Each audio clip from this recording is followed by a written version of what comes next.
వరంగల్ శ్రీ భద్రకాళి అమ్మవారి దేవాలయంలో శాకంబరి ఉత్సవాలు వైభవంగా కొనసాగుతున్నాయి. ఈ ఉత్సవాల్లో భాగంగా అమ్మవారికి ఆలయ అర్చకులు పంచామృతాలతో అభిషేకము, విశేష పూజలు నిర్వహించారు. మూడో రోజు అమ్మవారు కుల్లాక్రమం అలంకరణలో భక్తులకు దర్శనమిచ్చింది.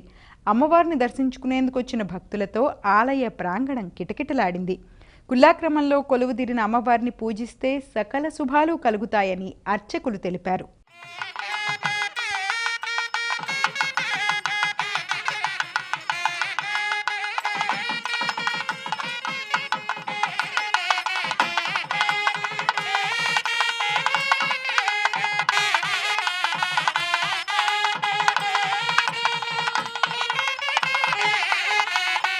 అబ్బో, ఇక్కడ కేజీ చీరలు కొంటే అర కేజీ చీరలు ఫ్రీ అంట. మంగళ్య షాపింగ్ మాల్, కేజీల్లో సేల్, టన్నుల్లో ఆనందం.